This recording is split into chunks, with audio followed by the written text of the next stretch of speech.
All right, what's going on, you guys? Nick here with Nick Strength and Power, and I'm making another prediction video for men's open bodybuilding. Now, this video is going to be different than the last one. So the last prediction video that I made was what I think is actually going to happen.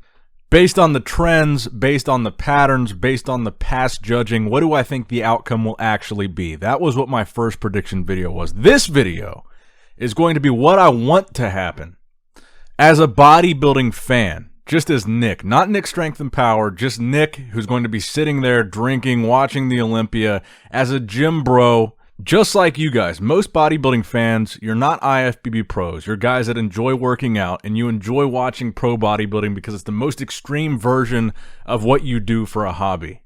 So me as a fan, these are my predictions as far as what I think would be the most exciting outcome.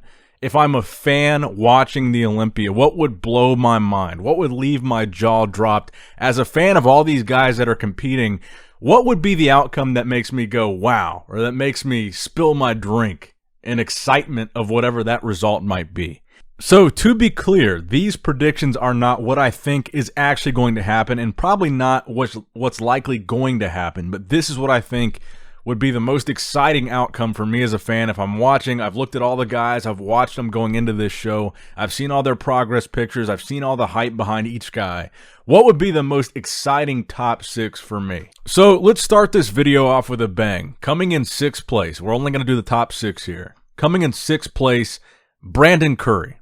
Now, why would that be exciting? Number one, because most of the guys that I've got in this top 6 are newcomers. They're new guys that are either, this is their first time at the Olympia, this is their first time in men's open, or they're new guys that have been improving. So for Brandon to get knocked to 6th would be an exciting outcome. He's already won the Olympia. He's the only other former Olympia champion in this lineup besides Big Ramy. He's been runner-up the past couple of years. And this is no shade on Brandon, but he kind of represents the old guard in a sense. He's been a guy that's been a staple at the Olympia for the past several years. He's been a staple top guy, and whether or not he improves this year, that remains to be seen. We don't know how he's going to look yet. He's coming in a lot bigger this year. 265 is what he weighed at 2 weeks out. So if he got knocked to 6th place, that means all these guys that I've got placing ahead of him were 100% on. They nailed it. They were the best they could possibly be, bringing the most exciting outcome. So that brings us to 5th place. I think the most exciting outcome for 5th place would be Derek Lunsford. So he is a 212 Olympia champ. He's coming into this kind of an underdog because he's never competed in men's open bodybuilding, but he proved himself in 212. He's working with Hani Rambod, one of the best coaches in the game. He brought the best physique he's ever brought to the Olympia stage last year. At the Pittsburgh Pro guest posing, he looked incredible next to Brandon Curry, Hunter Labrada, Nick Walker. So for the 212 Olympia champ, his first time ever competing in men's open bodybuilding, to knock off the only other former open Olympia champ in this lineup, to me as a fan, I would be watching them announce those placings like, holy shit, Derek beat Brandon. That would be exciting to me. Now, Derek, I think, will be in the top 6 regardless. I had him in my top 6 in my previous predictions. But while I think Derek is an amazing bodybuilder, he's very aesthetic, I think his conditioning is going to be on point working with Hani, I don't think he's quite ready to be in that conversation for top 3. I don't think his physique where it is now is in a place where you can talk about him realistically winning the Open Olympia. As much as I love Derek, I just don't see that yet. In either way, in this prediction video or the other one, I think top 6 would be massive, a massive accomplishment for him. So that brings me to 4th place. Andrew Jacked. At his first Olympia ever, such a different physique. At the Texas Pro, at the Arnold Classic UK, Andrew Jacked brought a physique that we're just not used to seeing in every aspect. In terms of his roundness and fullness, in terms of his abs, in terms of his height, in terms of his aesthetics, in terms of his small waist, in terms of his V-taper.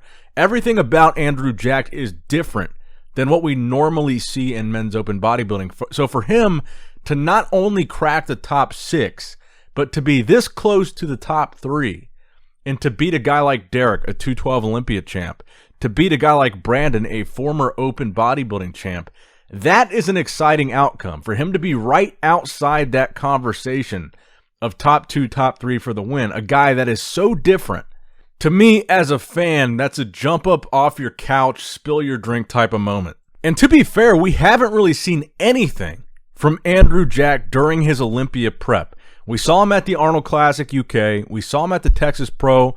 But physique updates, nada. All we've really seen from him is training videos in a hoodie. And I don't believe I had Andrew in my top 6 at all, but I did have him in my top 10 in my previous Olympia prediction video. But as a fan, if I'm watching and I see Andrew in 4th, I'm getting pumped. Now, in 3rd place, Michael Krizonik. This is an exciting story. He was the top dog in the other IFBB. He won every competition, every major title in the IFBB Elite Pro. He constantly went back and forth and talked shit to all the guys in this IFBB. Then he finally did it. He earned his pro card. He won a pro show. He's going to the Olympia. For him to be this villain, this bad guy from the other organization, to come in at his first Olympia and crack the top 3 would be amazing. To me, both as a bodybuilding fan and a bodybuilding reporter, that is an exciting outcome. Michael Krizo in top 3, and it's not unrealistic. Everything we've seen from Krizo so far, his conditioning looks way better than we saw in Prague, than we saw at the Olympia Amateur. He looks phenomenal. He's got the size.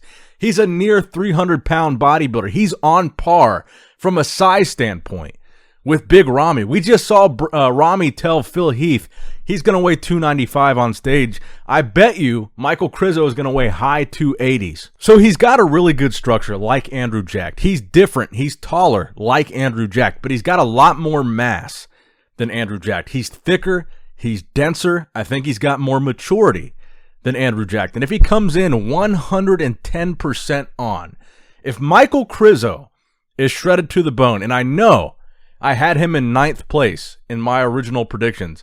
If he comes in on and he's shredded to the bone and his posing is fixed, he could be top 3. I refuse to believe that he could not be top 3. Now, granted, there's a million variables, and that's why I had him in 9th in my predictions, because I think maybe his posing won't be on point, and maybe his conditioning won't be 100%. And that's why I had him in 9th. But imagine Michael Krizo at his first Olympia ever comes in 3rd place. As a bodybuilding fan, you are cheesing hearing that result. That brings me to 2nd place, and this one is going to be the shocker. As a fan, the most exciting outcome to me would be Big Ramy taking 2nd. If someone took the title from Big Ramy, and we'll get to that in a second, that would be the most exciting outcome. If the defending champion was defeated and somebody brand new won, as a fan, that would be exciting. And the guy that I think would be the most exciting winner would be Nick Walker. So in my fan prediction, what I would want to see happen, what would be the most exciting prediction would be Nick Walker winning the Olympia. And the reason why I say that is a few reasons. Number one, he's got one of the biggest, fastest growing fan bases that I've seen in bodybuilding in a really long time. Number two, he's got the physique to back it up. Number three, the self-fulfilling prophecy aspect of it, that Nick Walker said, I'm going to win the Arnold. He won it. I'm going to win the New York Pro. He won it. Now he's openly saying in every interview, I'm going to win the Olympia.